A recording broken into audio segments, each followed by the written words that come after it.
Il est 19h50. Bonsoir à tous. Voici les titres de l'actualité de ce mardi. La joie des otages libérés dans l'arrondissement de Martab, région de l'Adamawa.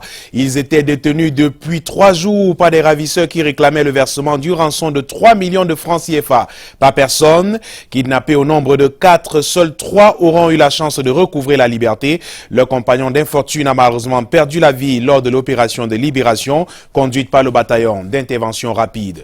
Dans l'actualité également ce soir, la tristesse sur la route des victimes d'accidents de la circulation. On en a encore enregistré ce jour à Edea. Un accident est survenu sur l'axe Douala-Yaoundé au niveau du péage d'Edea. Un bus de transport en commun entré en collision avec une semi-remorque. Les détails à suivre dans ce journal. Et ce soir, nous irons à la rencontre et à la découverte plutôt d'un ouvrage dont la réalisation est l'une des plus importantes de l'histoire de l'humanité. La longue muraille de Chine qui fait partie des 7 plus grandes curiosités à travers le monde. C'est à suivre vers la fin de ce journal.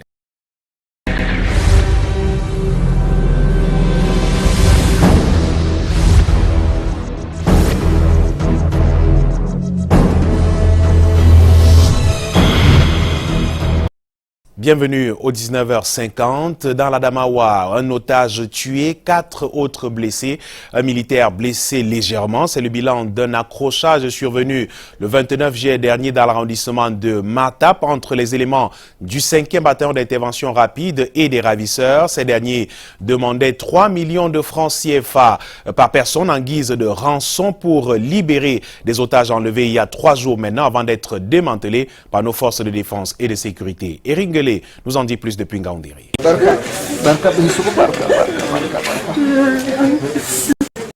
Retrouvailles pleines d'émotions ce 30 juillet à Ngaoundéré entre ces ex-otages et leurs familles. Pris en otage il y a 3 jours, Bouba Damou, Baba Daïrou et Aladji Mustafa, 3 des 4 personnes enlevées dans l'arrondissement de Martab, recouvrent ici la liberté. Amagabdo Ayatou, enlevé avec eux, ne verra malheureusement pas les siens, atteints par balle par les ravisseurs au moment de leur sauvetage par les éléments du 5e bataillon d'intervention rapide qui n'auront mis que 48 heures pour les retrouver. Ils nous ont pris à 9 et relâché 5 personnes. Ils nous ont donc amenés à 4 et nous ont conduits très loin. Nous étions en négociation lorsque des coups de feu nous ont surpris. Les ravisseurs ont pris la fuite en tirant. Les militaires aussi ont répliqué, eux avec. Nous étions couchés et c'est lorsqu'Ayatou a levé la tête qu'une balle l'a pris. Le Bir a également sauvé des griffes des malfrats.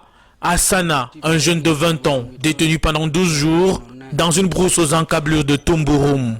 Le père du petit révèle au terme de ce dénouement heureux que les ravisseurs réclamaient une somme de 3 millions en rançon. Nous disons merci, merci beaucoup au Bir, que Dieu les bénisse.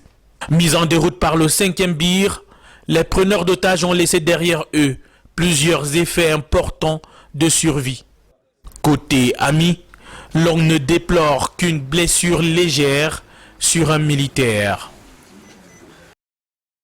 Nous le disions également en titre des blessés sous le choc, des dégâts matériels importants et une circulation momentanément interrompue sur l'axe Yaoundé-Douala. C'est le compte justement de cet accident survenu cet après-midi au lieu dit Nouveau Péage à Edea. Un bus de transport en commun est entré en collision avec une semi-remorque. Le récit des faits avec Luc Biga et Christian Bock depuis Edea. Du sang sur la chaussée, des comptoirs saccagés, un trafic bloqué. 4 blessés dont 2 sur le carreau et 2 autres conduits à l'hôpital régional d'Edea. C'est le bilan d'un accident de la circulation survenu cet après-midi au niveau du péage d'Edea, entre un bus de finesse voyage et un camion semi-remorque.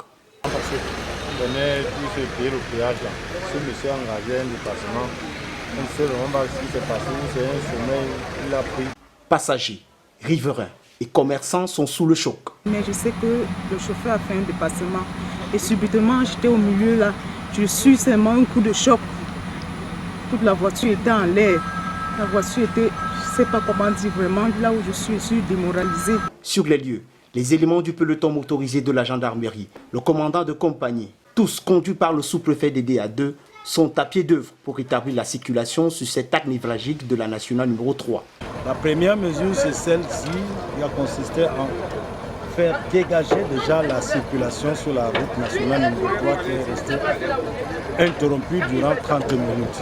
Comme vous le constatez, nous avons donc pu tirer ou alors désencastrer le véhicule de transport en commun qui était rentré dans le camion citerne. Donc d'ici dans les prochaines minutes, là, la circulation sera rétablie. Je vous remercie. Au moment où nous quittions les lieux, la circulation avait repris son cours normal. Cet autre accident s'ajoute à celui survenu en Bankomo il y a de cela quelques semaines. Plus de prudence aux automobilistes. Une affaire de boutique litigieuse au marché central de Douala qui oppose le sieur, un locataire Armand BIB et son bailleur et qui fait grand bruit dans le marché depuis quelques jours. Suite à cette sorte de différend, une des scellés ont été apposées sur la boutique 239 du marché central de Douala et cependant des protagonistes accusent le coordonnateur principal du marché d'en être le responsable. Dans ce cafouillage, il apporte des clarifications et fait savoir que l'État reste donc le seul gestionnaire du marché central de Douala. Junior Ossan et Stéphane Bina pour les détails. Le marché central de Douala est un bien public dont seul l'État est garant. C'est le délégué du gouvernement seul qui attribue une boutique à une tierce. Même s'il faille un changement d'attribution, il n'y a que le délégué seul qui est habilité à décerner à qui il veut un magasin dans un marché central. Donc un individu ne peut pas s'octroyer et prendre le droit sur lui occuper un magasin qui ne l'appartient pas. Cette affirmation fait suite à une affaire de boutique litigieuse au sein de ce marché qui oppose le sieur Armand BIB et son bailleur. Et suite aux troubles que ce litige a orchestré au sein du marché central de Douala, la boutique a été fermée temporairement. Dans ce contentieux, le locataire veut s'emparer de la boutique du bailleur. Et dans tout cet amalgame, dans tout cet embrouillage, ça a créé une situation de bagarre et donc de trouble à l'ordre public dans l'enceinte du marché. C'est dans ce cadre que le délégué qui gère le marché a décidé de prendre une mesure conservatoire, à savoir apposer les scellés sur la boutique 239. Il ressort des dires que c'est le coordonnateur principal du marché central de Douala qui est à l'origine de la mise sous scellé. Beaucoup de gens font l'amalgame. Certains se disent que le marché est géré de main de maître par le coordonnateur principal. Non. Le coordonnateur principal, il assure l'interface entre la communauté urbaine et les commerçants du marché central. Cette boutique reste sous scellé pour l'instant. Question de permettre aux deux parties en conflit de s'entendre. En éducation, la crainte des parents à l'approche de la rentrée scolaire 2018-2019. Les manuels scolaires homologués par l'État sont invisibles jusqu'ici dans les rayons des librairies, même chez les vendeurs, communément appelés vendeurs du poteau. Ces vendeurs justement qui s'inquiètent car des parents arrivent de plus en plus, mais retournent chez eux bredouilles, ne trouvant pas des ouvrages sur le marché. Même des sources introduites annoncent que ces livres seront disponibles à la mi-août. Monique Naousifoso et Martin Lutenje m'ont mené l'enquête.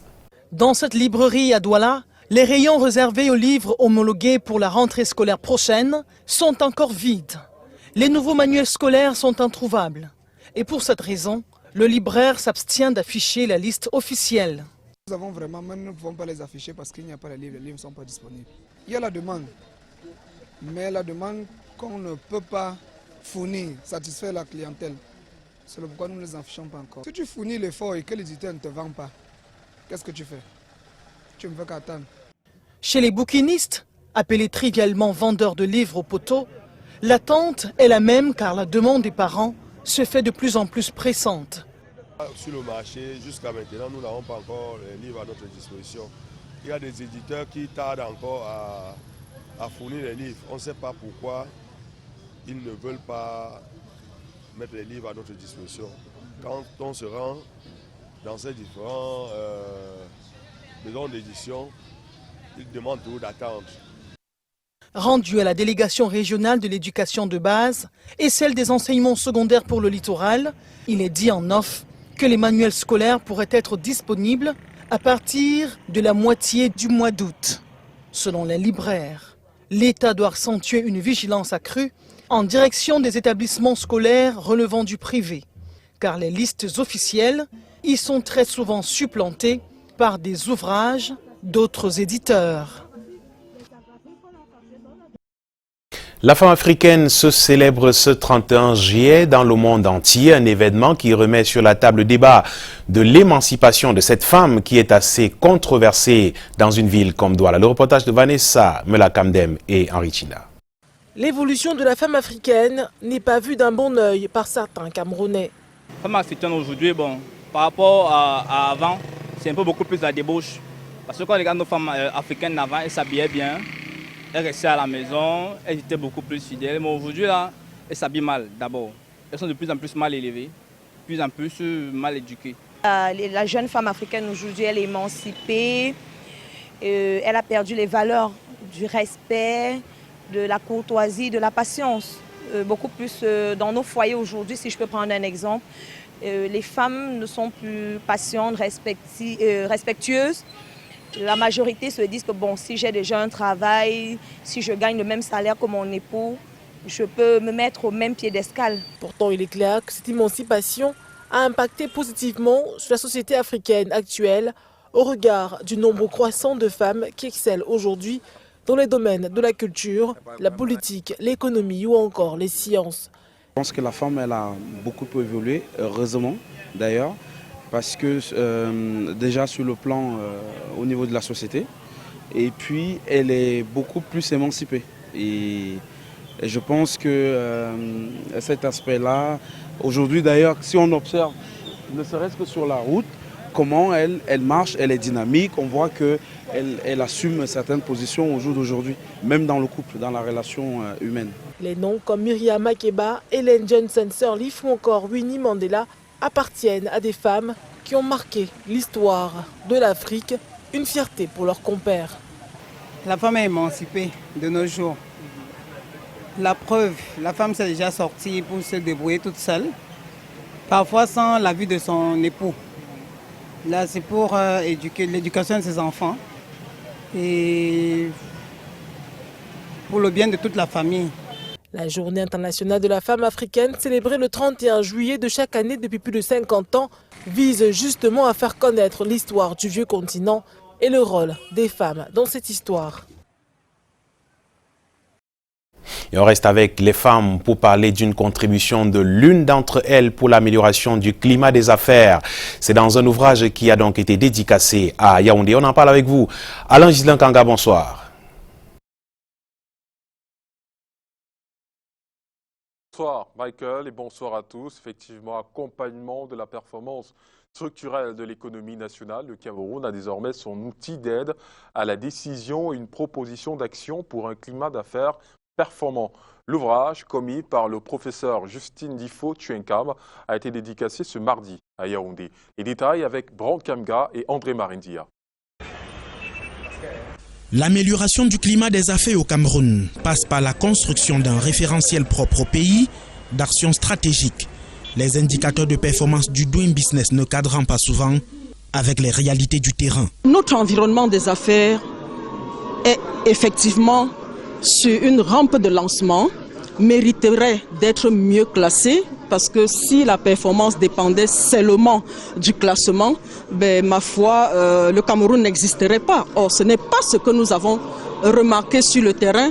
C'est le constat d'une évaluation faite sur le terrain et contenue dans l'ouvrage Doing Business in Africa, analyse des performances du Cameroun sur les 10 dernières années 2008-2017, dédicacé ce 31 juillet à l'hôtel Hilton de Yaoundé. L'indicateur sur le climat des affaires affiche un score de 47,23 en 2017. L'ambition est de passer à 71,32 en 2020 sur la base des avis recueillis auprès des entreprises et institutions. C'est de prendre ce référentiel qui est consensuel et justement mener un plaidoyer institutionnel avec les partenaires au développement pour que ces recommandations justement prennent corps. Il s'agit de réduire davantage les lourdeurs fiscales et administratives, contrairement aux pays comme la Côte d'Ivoire ou le Rwanda. Un travail intellectuel salué à sa juste valeur par le représentant du Premier ministre chef du gouvernement. C'est un excellent ouvrage. C'est justement ce que le chef de l'État demande aux universitaires, de mettre la main à la pâte, de travailler sur le réel, sur l'économie réelle. Et là, Madame le professeur Justine Difo a fait exactement ce que souhaite le chef de l'État, son Excellence Paul Biya. La dédicace de l'ouvrage du professeur Justine Difo Tuenkam, publié en français et en anglais, est couplée aux journées économiques de l'Observatoire africain de la pratique des affaires, dont elle est présidente du conseil d'administration. 2 protocoles d'accord ont été signés entre la Chambre de commerce, l'OAPA et l'IPD. La mission de la communauté économique et monétaire d'Afrique centrale sur la surveillance vient de s'achever à Yaoundé. Du 16 au 27 juillet, la situation économique et financière du Cameroun en 2017 et les perspectives pour 2018 et 2019 ont été examinées. Les prévisions sont bonnes en ce qui concerne le taux de croissance qui pourrait être évalué à 4,5% en 2019. Un bémol tout de même, la crise anglophone qui doit être résolue le plus tôt pour éviter davantage les pertes fiscales et douanières. Écoutons le directeur de la surveillance multilatérale de la CEMAC, Jean-Claude Nguemeni, au micro de Brand Kamga. Pour ce qui est du secteur non pétrolier, la bonne tenue de l'activité a été la résultante d'un accroissement de l'offre énergétique dû à l'entrée, à la mise en eau du barrage réservoir de Lompanga. Dans les bâtiments et travaux publics, l'activité sont aussi inscrites en hausse, notamment dû à la poursuite des travaux de réhabilitation et de construction de bon nombre de voies terrestres, ainsi que les travaux aussi en prélude de la Cannes 2019. Le secteur tertiaire est le secteur qui contribue le plus à la croissance. Ces performances ont été contrecarrées par la baisse de la production de la branche agriculture d'exportation, où on a enregistré une baisse d'environ 3,3%. Et quand même, il y a des risques majeurs qui pèsent sur ces perspectives. La crise sociopolitique dans les régions du nord-ouest et du sud-ouest. Cette crise également, si elle persiste, peut également constituer un véritable risque pour ce qui est de ces perspectives macroéconomiques.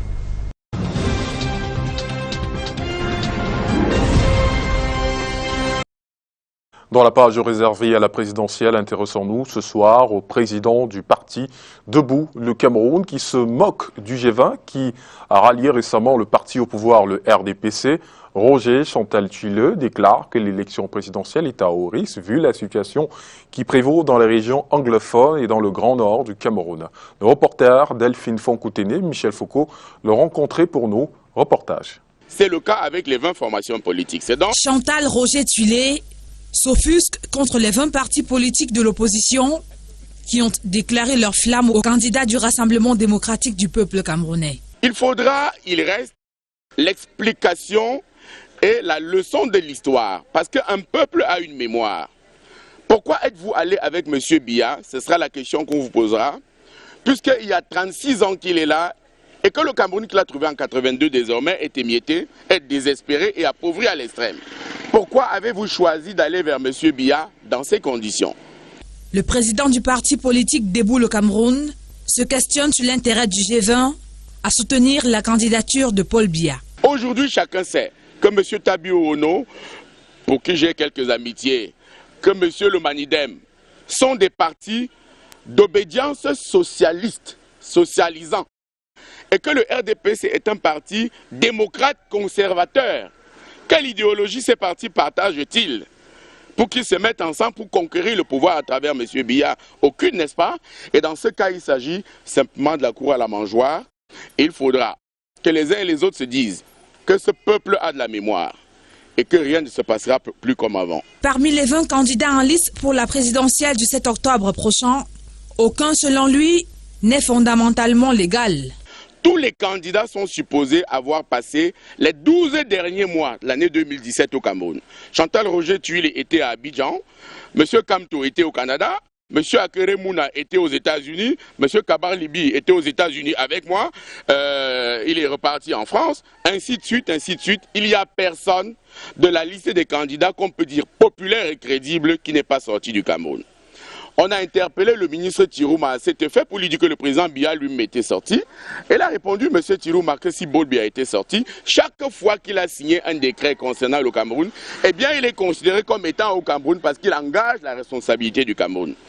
Vous avez lu avec moi que M. Biya a certainement passé 6 mois sur 12 mois à l'étranger l'année dernière. Donc, de tous les candidats, c'est celui qui a passé le plus de temps à l'étranger.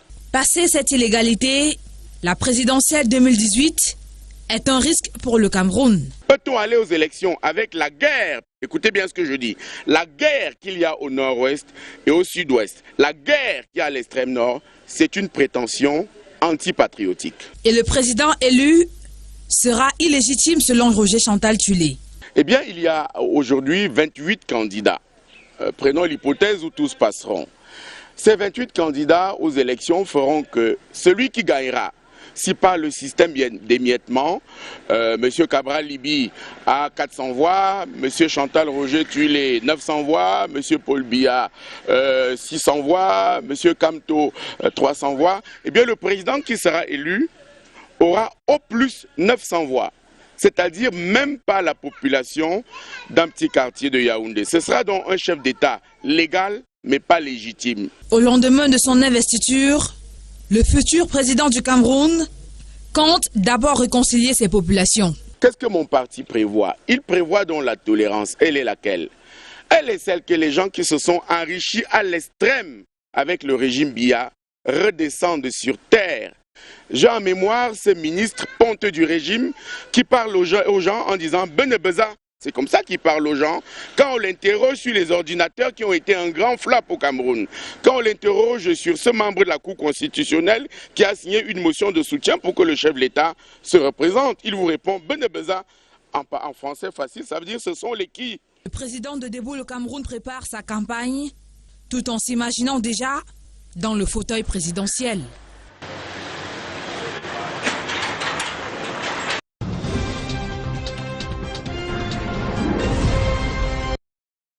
Son Excellence Ron Jidor, ambassadeur d'Israël au Cameroun, a effectué une visite de travail ce jour dans certains établissements scolaires de la ville de Yaoundé. C'est dans l'optique d'installer très bientôt des unités de purification d'eau compte tenu des besoins en eau potable et du choléra qui a refait surface dans certaines villes du pays. Les détails avec Laetitia de Bilang et Sergia Lazébou. Compte tenu du besoin en eau potable et de l'épidémie de choléra qui sévit dans certaines villes du Cameroun, une délégation importante s'est jointe à son Excellence Ron Jidor, ambassadeur d'Israël au Cameroun, pour porter secours aux élèves de certains établissements visités ce 31 juin 2018, ici même à Yaoundé.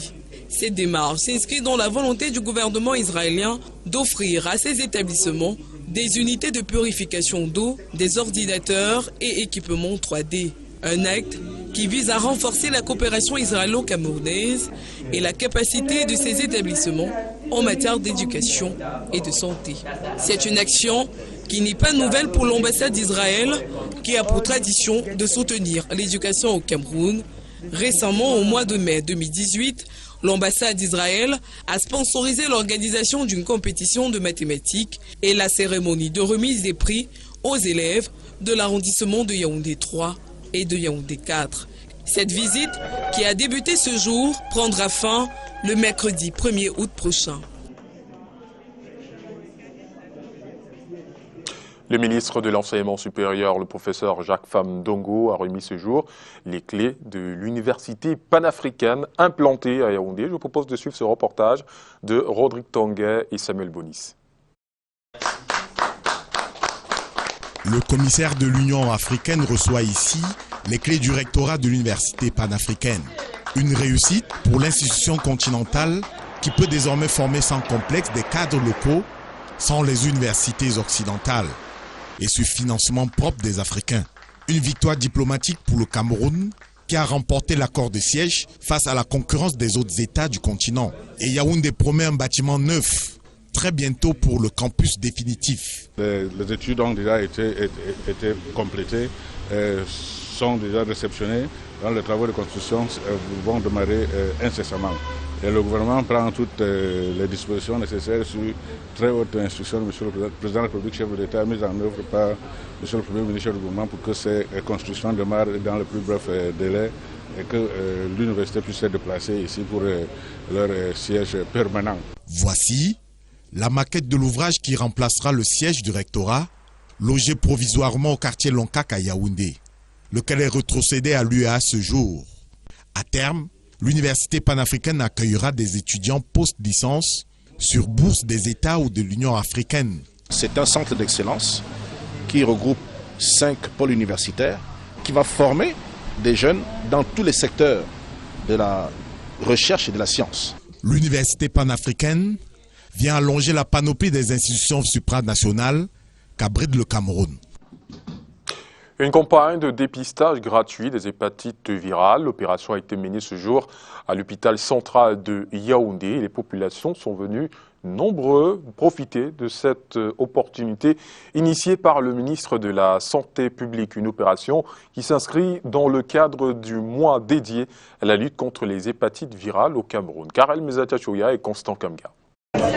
Les professionnels de la santé sont à l'œuvre. Ils accueillent, conseillent et font des dépistages gratuits des hépatites virales à ces hommes et femmes impatients de connaître leur statut sérologique. Nous sommes à l'hôpital central de Yaoundé.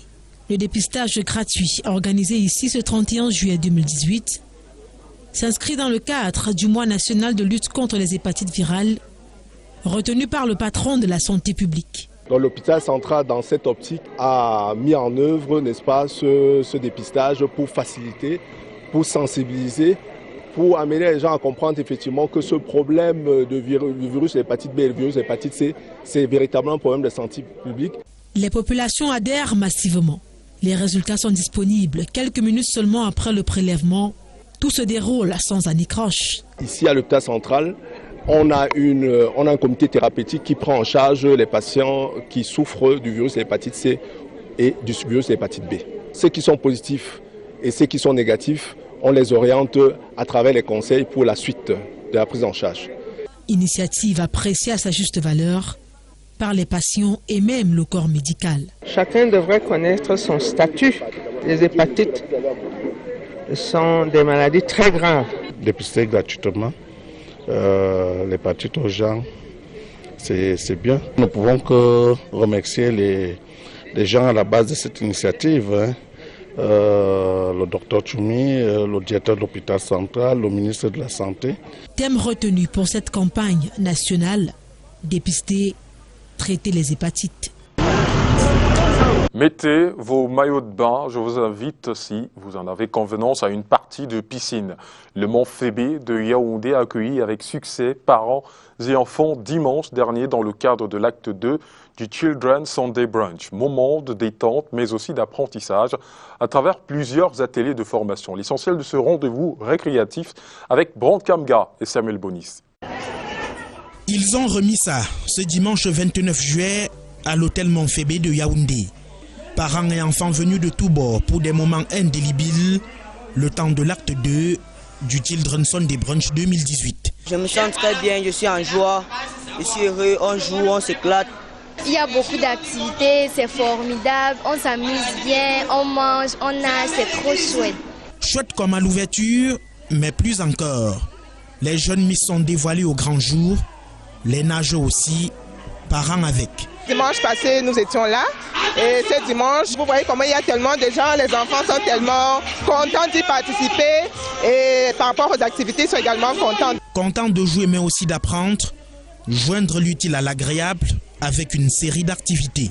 Vous avez les ateliers de peinture, vous avez le candy-bar, vous avez les ateliers de baby-foot, vous avez le château gonflable derrière vous, vous avez la piscine et vous avez un buffet géant pour continuer à faire passer des bons moments aux enfants. Le Children's Sunday Brunch marque déposé de l'hôtel Mont Fébé des vacances loin des tracasseries habituelles. Exactement, la différence hier, parce que on ressent davantage que les enfants sont ouverts d'esprit et ils sont davantage plus cultivés. Et d'ailleurs, c'est une bonne occasion pour que les enfants puissent davantage socialiser. Parce qu'à l'ère de la digitalisation, les enfants ils n'ont pas beaucoup d'occasions d'avoir des échanges avec les personnes.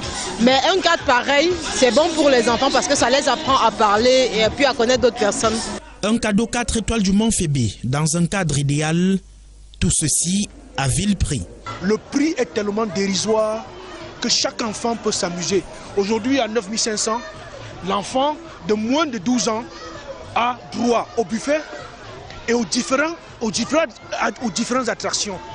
Et le parent, à 12 000 francs également, il a droit à son buffet. Donc le prix, le prix importe.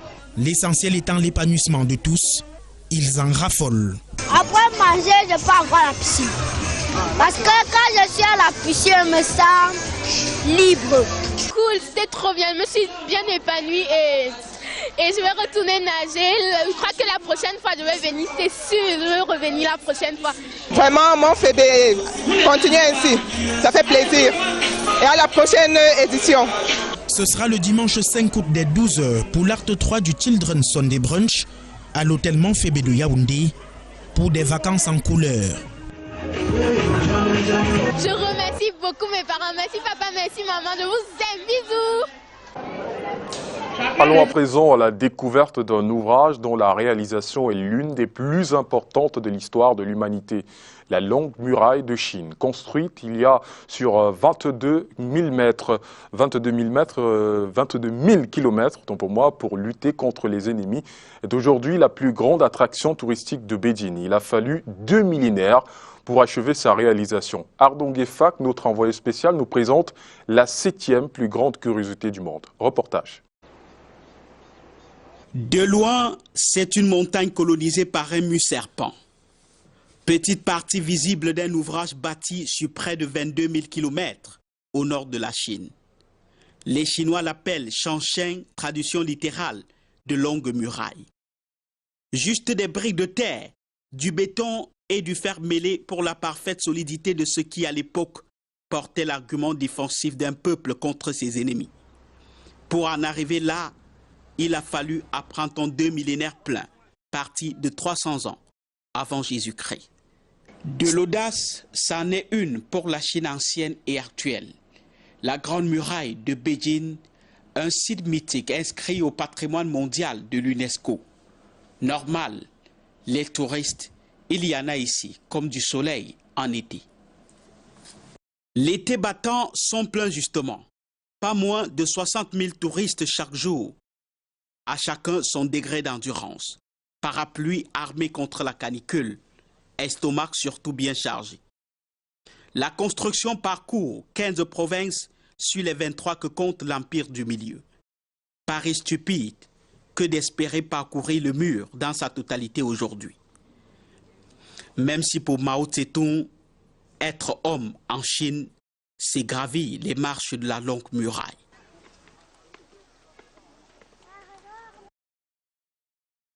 Et la suite de ce journal avec vous, Michael Tipto, et c'est en sport avec les Lions U17. Bonsoir. Bonsoir Alain, l'actualité chez les Lions U17, effectivement en préparation, bien sûr, on le sait, pour la CAN Tanzanie 2019 qui va se jouer justement en Guinée équatoriale. Les Lions qui sont en préparation pour leurs différentes rencontres Tanzanie 2019. Les Lions cadets du Cameroun qui analysent les formules de jouer pour l'amour de la victoire en laminant l'équipe première de Ahala Academy FC sur le score sans appel de 8 buts à 0 grâce au doublé de Mvoué Steph et Yannick Noah, des réalisations de Wamba Lionel Djembe, Nelson Ismaël et Etoga. Au programme dans ce mercredi, c'est-à-dire 1er août demain, entraînement à 6 h au stade du centre technique de la Fédération camerounaise de football à Oza à Yaoundé. Le Paris Mutuel Urbain camerounais offre 6 forages en eau potable aux forces de défense à Mora et à Tcholiré. Cette descente du Paris Mutuel Urbain camerounais vient une fois de plus renouveler l'amitié franc qui existe entre l'armée camerounaise et le PMUC. Le public reportage, c'est à suivre. Le Paris mutuel urbain camerounais, dans la continuité de son engagement citoyen, vient de répondre spontanément et positivement en réalisant 6 forages en eau potable au profit des forces de défense et de sécurité des régions du nord et de l'extrême nord, et plus précisément dans la localité de Ouaza, Kousséri, Maltam, Kaélé, Mora et Tcholiré. Après la cérémonie protocolaire du 20 juin dernier, présidée en personne par le ministre délégué à la présidence, chargé de la défense, et ce en présence du directeur général du PMU, M. Paul-Louis Tasso, qu'accompagnait Mme Tatiana Eldin, administrateur directeur général adjoint, une descente de restitution des 10 forages a été organisée en commun accord par les deux parties les 18 et 25 juin dernier. Ce sont les localités de Tcholiré et Mora qui ont servi de cadre à cette descente sur le terrain. Ces 6 ouvrages, réalisés à la hauteur de 50 millions de francs CFA au sein de ces structures militaires, viennent ainsi en appui à leur mission sur le terrain. Ces forages en eau potable viennent renforcer un principe armée-nation qui est très cher aux militaires. Une réalisation qui réduit la corvée d'eau des populations civiles dans certaines localités. C'est le cas à Tcholiré. C'était le lieu pour ces différents responsables militaires, au nom de leur hiérarchie, de remercier le PMUC. C'est grâce à la réalisation du Paris mutuel urbain du Cameroun que nous avons cet ouvrage. Et la population en bénéficie en même temps que l'armée.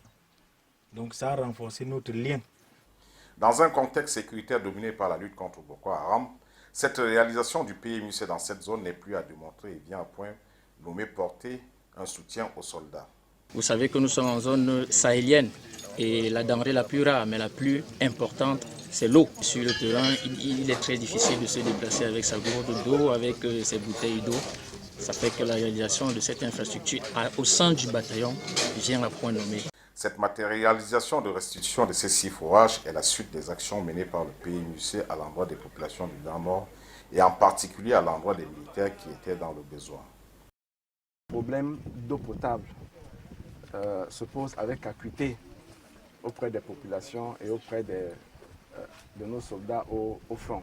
Cette action est à la suite d'autres appuis en direction de l'armée qui s'inscrivent dans la continuité de l'engagement citoyen du PMUC. D'abord un besoin réel en eau ici à Mora. Et le PMUC a répondu présent par ses actions sociales à l'appel fait par l'État.